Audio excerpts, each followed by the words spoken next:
अस्सलाम वालेकुम नाज़रीन, आप सियासत और पीके देख रहे हैं। सोहराब बरकत आपसे मुखातिब है। मीडिया मैनेजमेंट के हवाले से मरियम नवाज की एक ऑडियो लीक हुई थी और उसके बाद हमने देखा कि 32-33 साल का इनका तजुर्बा है और ईसा राना साहब को पाकिस्तान स्टेट टेलीविजन से निकाल दिया गया और सिर्फ एक टेलीफोन कॉल की गई इन्हें कि कल से आप प्रोग्राम नहीं करेंगे। और अभी तक जो इतलात आ रही हैं कि मरियम औरंगजेब साहिबा वफाकी वज़ीर इतलात और नशरियात ने ये सारा काम किया है। हमारे साथ मौजूद है ईसा राना साहब। राना साहब, अस्सलाम वालेकुम।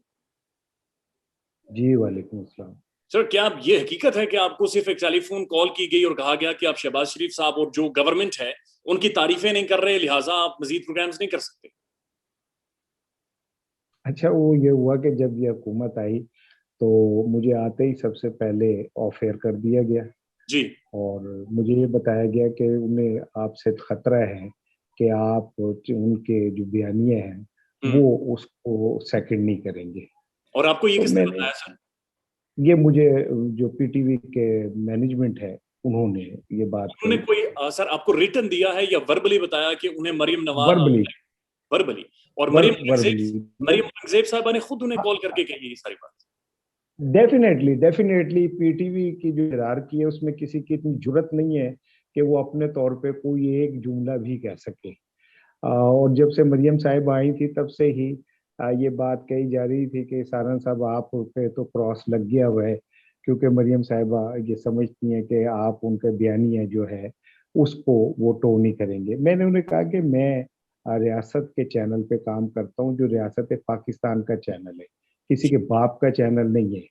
तो मैं तो रियासत पाकिस्तान की बात करूंगा क्योंकि मुझे सैलरी रियासत पाकिस्तान देती है, मुस्लिम लीग नून या पीपल्स पार्टी या पीटीआई नहीं देती। जी। जिसके बाद ये प्रोग्राम फिर शुरू हुआ और उसके बाद मुझे फोन आया और बताया गया कि जी आपको प्रोग्राम बंद कर दिया गया है और कल से आप पीटीवी तशरीफ ना लाएं। That's it. और वो मरियम साहिबा ने वो एडवाइस किया मैं कि आप ये प्रोग्राम फौरी तौर पे बंद कर दें, तो मरियम साहिबा की हिदायत के मुताबिक प्रोग्राम बंद किया गया। अच्छा, ये बात यहाँ पर नाजरीन आप याद रखिएगा कि इनका 33 साल का तजुर्बा है। 5 टेलीविजन चैनल्स ये लॉन्च कर चुके हैं। आज भी पाकिस्तान का मकबूल तरीन मजमून लिखते हैं। बेशुमार अखबारात के साथ काम कर चुके हैं और पाकिस्तान के जो सीनियर मोस्ट जर्नलिस्ट या एंकर्स में इनका शुमार होता है। और ये पड़ी है वो पाकिस्तान की मीडिया फ्रीडम कि वो ये कह रहे हैं, फरमा रहे हैं कि जो विफाकी वजीर इतलात और नशरियात थे उन्होंने सिर्फ एक टेलीफोन करके कहा कि आप हमारी लाइन टो नहीं कर रहे। सर, वो लाइन कौन सी थी जिसकी बाकायदा आपको या पीटीवी को डायरेक्शन दी जा रही है? देखें, अगर पेट्रोल महंगा हो रहा है जी। और अवाम भूखों मर रहे हैं तो हम्म। मैं ये कैसे कह सकता हूँ कि ये शहबाज शरीफ साहब का बहुत आला फैसला है। हम्म। और मैं ये कैसे कह सकता हूँ कि ये पाकिस्तान के लिए और पाकिस्तानी अवाम के लिए एक बेहतर फैसला है। हमें ये कहा जाता था कि चाहे दुनिया इधर की उधर हो जाए, जी। आपने नवाज शरीफ शहबाज शरीफ जिंदाबाद कहना है और इमरान खान को गालियां देनी है। मैंने कहा मैं कैसे ये कर सकता हूँ, मेरा अपना भी जमीर है, मैं एक सहाफी हूँ और सहाफी का भी एक जमीर होता है। न्यूट्रल तो नहीं हो सकता, न्यूट्रल तो अल्लाह माफ करे होम्योपैथी की हो सकते हैं ना। जी। तो मैंने कहा मेरा तो अपना एक पॉइंट ऑफ व्यू है और मैं उसके साथ खड़ा हूँ और हम्म। अल्हम्दुलिल्लाह मैं अपने जमीर के खिलाफ बात नहीं कर सकता। मैं हम्म। तो वो बात करूंगा जो अवाम की बात होगी, जो पाकिस्तान की बात होगी और पाकिस्तानी अवाम की बात होगी। तो मैं तो इस पे कोई कंप्रोमाइज नहीं करूंगा। सर, जो तो जो मैंने भी कुछ ऐसा पाकिस्तान टेलीविजन के साथ काम किया है। पाकिस्तान टेलीविजन की इस वक्त की जो टॉप मैनेजमेंट है उन्होंने बाकायदा सर ये अहकामात जारी किए हैं कि जो आप सारे एंकर हजरात हैं जो टेलीविजन प्रोग्राम्स करते हैं, जो स्क्रीन पर लाइव बैठते हैं, आप लोगों ने इमरान खान के खिलाफ बातें करनी है और ये जो एक कोलेशन गवर्नमेंट है इनके हक में एक बयानिया बनाना है। बिल्कुल ऐसा ही है, बिल्कुल ऐसा ही है।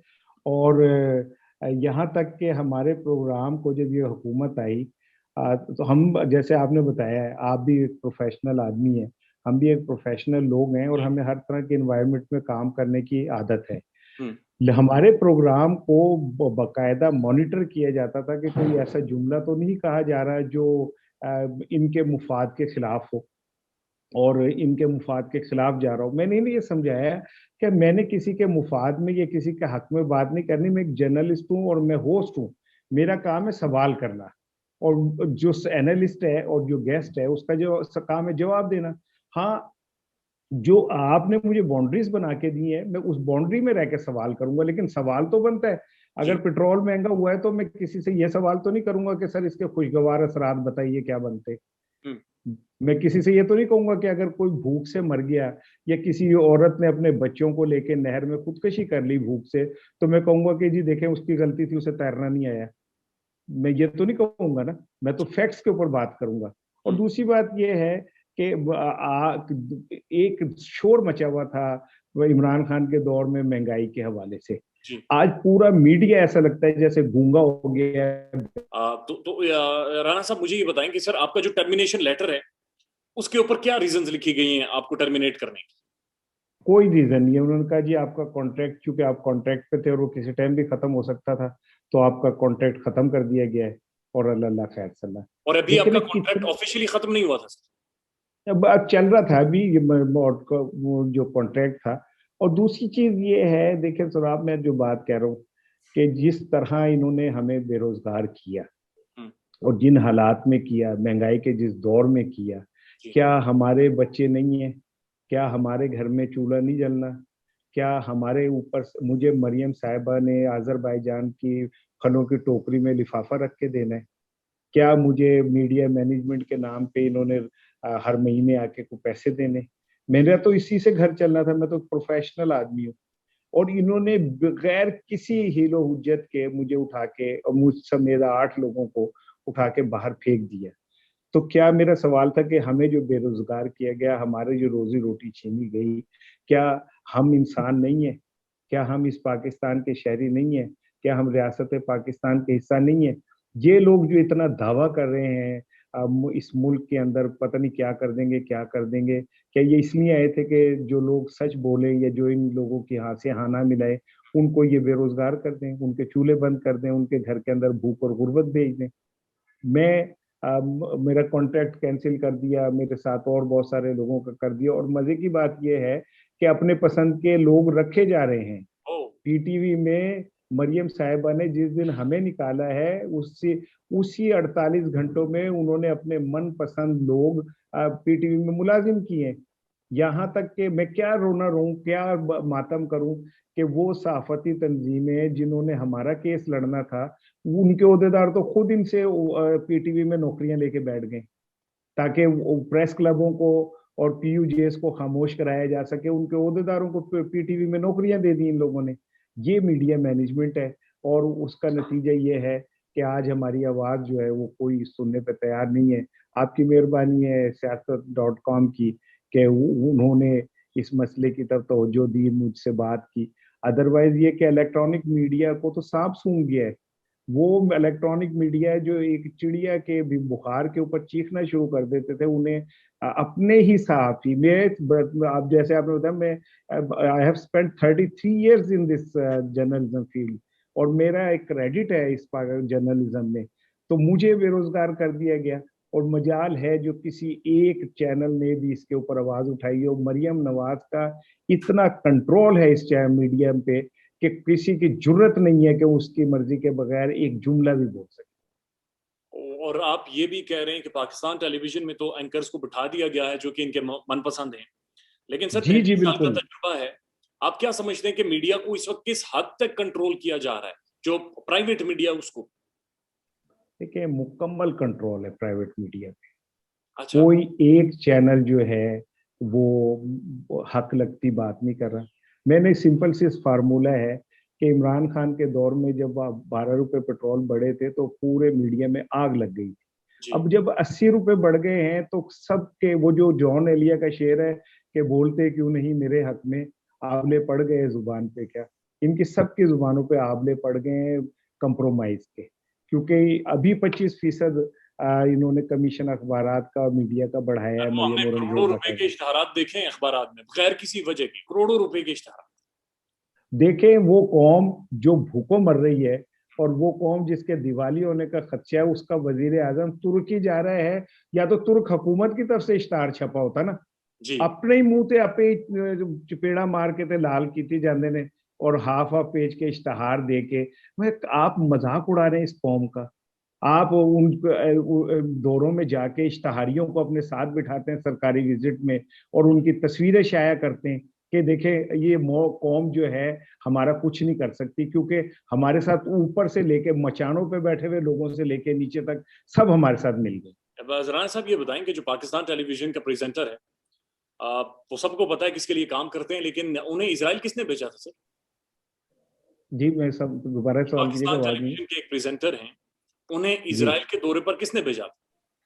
देखिए, जो कुरैशी की आप बात कर रहे हैं वो एक एनजीओ के तहत गए, और वो जो खातून एनजीओ की हेड हैं वो यहाँ पाकिस्तान में इतनी इन थी कि पाकिस्तान की तमाम लीडरशिप से उनके जाती ताल्लुकात थे। ठीक है। और तो इट इज ऑन रिकॉर्ड कि पीटीआई की क्यादत से लेके मुस्लिम लीग नून की क्यादत और पीपल्स पार्टी की क्यादत तब सब सारे जो थे उनके साथ एक पेज पे थे। तो व्हाट्सएवर वो जो गया, मैं ये समझता हूँ कि उसकी भी तहकीकात होनी चाहिए। और पीटीवी दूसरी की जो बात ये। मैनेजमेंट है पाकिस्तान टेलीविजन जी, की, हम जानते हैं डायरेक्टर न्यूज हैं, डायरेक्टर करंट अफेयर्स हैं, उसके बाद एमडीज हैं, इनका कॉन्सेंट शामिल था उसके जाने में? डेफिनेटली जब उसने एक्स पाकिस्तान लीव ली तो उसने अप्लाई की होगी ना लीव। जी अप्लाई करने के बाद, क्योंकि वो उस टाइम प्रोग्राम कर रहे थे सबसे इम्पोर्टेंट स्लॉट का ना, जी जी जी। प्राइम टाइम का प्रोग्राम कर रहे थे, तो वो जब वहां से गए तो उन्होंने एक्स पाकिस्तान लीव ली। और जी। एक्स पाकिस्तान लीव के लिए जो पीटीवी की मैनेजमेंट है, डेफिनेटली उनसे इजाजत ली। और पीटीवी के मैनेजमेंट के इल्म में था ये बात कि वो कहाँ जा रहे हैं और किस वाया से कहाँ पर पहुंचेंगे। तो पीटीवी की मैनेजमेंट को भी। और फिर मुझे एक बात का जवाब दीजिए कि ये तो कोई एक बात है, पाकिस्तान का नक्शा जो भी इन्होंने शाया किया तो उसमें मकबूजा कश्मीर को भारत का हिस्सा दिखाया गया, तो उस पर क्या एक्शन हुआ? कुछ नहीं हुआ। तो मैं ये समझता हूँ कि पीटीवी की जितनी भी मैनेजमेंट है उसकी सारी जो बादशाही होती है वो सियासी जमातों के सर पे होती है। अब मरियम साहिबा आई हैं, उन्होंने आके अपने पसंद के लोगों को दोबारा से एक्टिव किया है, उन्हें ओहदों पे बिठाया है। और इस टाइम पीटीवी को एक्टिवली मुस्लिम लीग नून का मीडिया सेल देख रहे हैं। तो उसमें वो ये समझते हैं, मैं again I repeat my word, कि मैं पीटीआई का कोई तर्जुमान नहीं हूँ, ना मैं उनके को पेरोल पे हूँ, ना मैं को उनके, वो मुझे बहुत पसंद करते हैं। उनके दौर में भी मैं उनसे इसी तरह के सवाल करता था, मैं उनके दौर में भी कंट्रोवर्शियल ही बात करता था, जो मेरा काम है। लेकिन इन लोगों ने आके जिस तरह से चुन चुन के हम लोगों को निकाला और जिस तरह हमें बेरोजगार किया, मैं तो हैरान हूं कि इदारे भी ये सारा कुछ देख रहे और सर, खामोश। आप मुस्लिम लीग नून के उसी मीडिया सेल की बात कर रहे हैं जो प्राइम मिनिस्टर ऑफिस से मरियम नवाज शरीफ साहबा खुद ऑपरेट कर रही थी, और मरियम औरंगजेब साहबा के मुताबिक बाकायदा टिकर्स लिखकर भी चैनल को भेजती थी कि ये टिकर्स आपने चलाना है। आप इससे अंदाजा करें कि टिकर्स के साथ साथ यहाँ तक बताया जाता था कि आज करंट अफेयर के प्रोग्राम में आपने किस इशू पे डिस्कस करनी है और एनालिस्ट किसे लेना है और गेस्ट किसे लेना है। ये आप इससे अंदाजा करें डायरेक्शंस कि मरियम नवाज शरीफ साहबा की तरफ से आती थी। Definitely definitely. और इस वक्त भी मरियम साहिबा जो हैं वो बकायदा सारा मीडिया देख रही हैं। अब मैं इसकी एक मिसाल देता हूँ कि आते ही इन्होंने जो पीआईओ थे सेल खान, उन्हें हटा दिया। जी। भाई he was a professional media expert. उसका काम था कि वो जो भी हुकूमत आए, वो तो ब्यूरोक्रेट था। लेकिन इन्होंने हर उस बंदे को हटा के अपनी जगह अपने बंदे बिठाए, जिनको वो समझते हैं कि ये हमारा बयानिया जो झूठ पे मबनी है या जैसा भी है, उसको हमारे साथ खड़े होंगे और प्रमोट करेंगे। आपका इस सारी सारी हैपनिंग के बाद या इसके दौरान मरियम औरंगजेब साहबा से कोई राब्ता हुआ हो, कोई मुलाकात हुई है, कोई टेलीफोनिक कन्वर्सेशन हुई? हमारी इतनी औकात कहाँ है? और हम तो वो कीड़े मकोड़े हैं जिन पे मरियम साहिबा गुची का पर्स लेके और सैंडल महंगी वाली पहन के कुचलती हुई चली जाती हैं। हम क्या और हमारी औकात क्या जो वो हमें फोन करेंगी?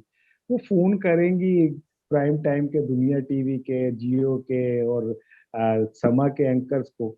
हम तो उनके एक रियाया थे ना, वो ये समझती थी हम तो उनकी रियाया, हम तो उनके जाती मुलाजिम है। पीटीवी को जो भी मिनिस्टर इंफॉर्मेशन आता है वो समझता है कि ये मेरी जागीर है और इसमें काम करने वाले वो सब कमी है मेरे, और वो मेरे कमी है। और वो ये वो कमी है जो मेरे सामने जूते पहन के भी नहीं आएंगे, परना भी बाहर रख के आएंगे। इन्होंने 2 मीटिंगें ली, उसमें मैंने उनका जाहो जलाल देखा तो मुझे अंदाजा हुआ जैसे हम तो उनके दरबार में बैठे हुए हैं और हमें ये कहा गया कि आपने सवाल भी जमीन की तरफ मुंह करके करना है, सर उठा के नहीं करना। ओ। तो वो उन्होंने हमें क्या फोन करना था, ये हमें क्या पूछ। यानी आप ये कह रहे हैं कि मुलाकातों में इस कदर शदीद बरहमी का वो इजहार कर रही थी कि उनके मुंह जी की जी तरफ बिल्कुल देखकर मैं ऐसे ही है। सवाल नहीं पूछ सकता था। जी जी बिल्कुल ऐसा ही है। और मैंने सहमे हुए चेहरे, मैंने लरजीदा होंठ, मैंने कांपते हुए हाथ देखे हैं उनके सामने बैठे लोगों को। और मैं हैरान होता था कि हमारा ईमान इतना कमजोर है कि हम ये कभी भी यकीन नहीं कर पाते कि राज़िक तो अल्लाह है। ये क्या है? ये तो मट्टी के माधु हैं। अभी मेहरबान इनसे नाराज हो जाएं तो जेल चले जाएंगे। अभी मेहरबान इनसे नाराज हो जाएं तो रातों रात तहरीक अदम एतमाद आ जाएगी। तो मैं हैरान होता था कि जो इनके अंदर राणा साहब तकब्बुर इतना है कि सहाफत जैसे ये जमीनी खुदा है। सहाफत के जो चैंपियंस हैं, जो एहतजाज करते हैं, जो सहाफती तंजीमें हैं, बड़े बड़े साफी हैं जो बड़ी तगड़ी तनख्वाहें लेते हैं, उनमें से किसी ने आपसे कोई कांटेक्ट, कोई बातचीत, कोई मजम्मत इस चीज की नहीं की? मैं आपको लतीफा सुना तो रहा हूँ कि जो लाहौर के एक बहुत बड़े ओहदेदार हैं, जिनको हम समझते हैं कि वो हमारे कस्टोडियन है सहाफियों के, वो तो खुद पीटीवी में मुझसे एक दिन पहले नौकरी लेके मुलाजिम हो गए थे। वो मुझे निकाला है तो उन्हें रखा गया है, तो वो मेरी आवाज कैसे बुलंद करेंगे? उन्हें रखा ही इसलिए गया था कि मुझे यहाँ निकालना है, और निकालने के बाद शोर जिन्होंने मचाया है उन्हें नौकरी दे दी। तो वो कैसे मेरी बात कर सकते हैं, मेरी आवाज उठा सकते राणा साहब, इस वक्त आपका सोर्स ऑफ इनकम क्या है इस नौकरी जाने के बाद? हैं? देखिए, मैं रोजनामा पाकिस्तान में मुलाजिम हूँ, लेकिन जो उर्दू मीडिया के ऊपर मुश्किल तरीन दौर गुजर है उसमें से मैं भी गुजर रहा हूँ। और जितनी महंगाई बढ़ गई है, वो इसीलिए तो मैं दो तीन तीन जॉब करता हूँ कि मैं इज्जत आबरू से अपना घर चला सकूं। मैं ना किसी से लिफाफा लेता हूँ, ना मैं किसी से मैं किसी पार्टी का भोंपू हूँ, ना मैं किसी इदारे का गुलाम हूँ, ना मैं किसी इदारे से डिक्टेशन लेता हूँ। तो मेरे जैसे लोग तो सेल्फ मेड होते हैं, जो अपने हाथों से मेहनत करके कमाते हैं, अपने हाथों से अपने बच्चों को रोजी रोटी देते हैं। तो मैं, ईमानदारी की बात है कि इस टाइम एक शदीद चैलेंज को फेस कर रहा हूँ, लेकिन मेरा ये यकीन है अल्लाह की जात पे कि मैंने जिस सच्चाई के ऊपर मैंने कंप्रोमाइज नहीं किया, तो मेरा रब मुझसे नाराज नहीं है। आज पाकिस्तान का एक बड़ा अलमिया ये है कि हमारे जमीर मर चुके हैं। राणा पाकिस्तान साहब, का एक बड़ा अलमिया ये है। आप सर बहुत सारे उन जमीर फरोशों के लिए और मुर्दा जमीरों के लिए आप एक मिसाल हैं। वन लास्ट क्वेश्चन, आपके पीछे जो इतनी सारी ट्रॉफीज, शील्ड्स और ये अप्रिसिएशन के सर्टिफिकेट्स और ये सारी चीजें नजर आ रही हैं, ये आपने सारी सहाफत में ली है? अल्हम्दुलिल्लाह। मैं मैंने जैसे पहले बताया था कि मैं पाकिस्तान के उन चंद साफियों में से हूँ जिसने रोजनामा पाकिस्तान लॉन्च किया। खबरें का पहला प्रॉपर एडिटर मैं था। फिर खबरें इस्लामाबाद जब शुक्नू साहब से हुई, मैंने निकाला। तकमील पाकिस्तान मैंने निकाला। इनकलाब अखबार मैंने निकाला। दिन अखबार मैंने निकाला। दुनिया टीवी का एग्जेक्टिव एडिटर था लॉन्चिंग पे। चैनल 5 बतौर डायरेक्टर न्यूज़, वैल्यू टीवी बतौर डायरेक्टर न्यूज़, स्टार एशिया बतौर डायरेक्टर न्यूज़, दिन टीवी बतौर ग्रुप एडिटर। तो मेरे तो एक इस सहाफत में कंट्रीब्यूशन, और सबसे बड़ा कंट्रीब्यूशन ये है कि मैं आपकी स्क्रीन पे बैठ के कह रहा हूँ कि मुझ पे कोई एक बंदा 1 रुपया हलाल का साबित कर दे तो मेरी 32 साल की सहाफत जो है ना, मैं खत्म करके पकोड़े बेचने लगूंगा। तो हम जैसे लोग जो इस माशरे के अंदर अभी भी अपनी जमीर की कीमत अदा करते हैं, और ये ट्रॉफियां वगैरह, ये सारा कुछ मैंने अब मना कर दिया। अब मैं किसी से अवार्ड नहीं लेता। मैं जो मेरे पास आते हैं मैं उन्हें कहता हूँ कि मैंने नहीं अवार्ड लेना, आप मेरी जगह किसी नौजवान को अवार्ड दे दें, मैं मुझे ज्यादा खुशी होगी। लेकिन इसके बावजूद भी जो असल अवार्ड है वो ये है कि हमारी औकात इतनी है कि एक मरियम जो कहती है कि 2000 हमने 2000 दिए, जैसे वो अपने पल्ले से 2000, वो तो किसी को बुखार ना दें अपना, वो इतने तम तराक और तकब्बुर से कहती है। मैंने उसके सामने स्टैंड लिया और मैंने कहा मैं अपने असूलों के ऊपर कोई समझौता नहीं यकीनन आपके उसूल जीत के हैं और बहुत शुक्रिया, आपने वक्त दिया। 33 सालों के बाद पाकिस्तान के एक प्रोमिनेंट साफी की आंखें नम हैं और वो कह रहे हैं कि वो एक फाइनेंशियल मुश्किल वक्त से गुजर रहे हैं, क्योंकि एक सियासी जमात की लाइन ना लेने पर उन्हें उनकी नौकरी से स्टेट रियासती चैनल ने फारिग कर दिया, और सिर्फ एक टेलीफोन की मद में। ये आपकी जमहूरियत है। ख्याल रखिएगा। अल्लाह हाफिज।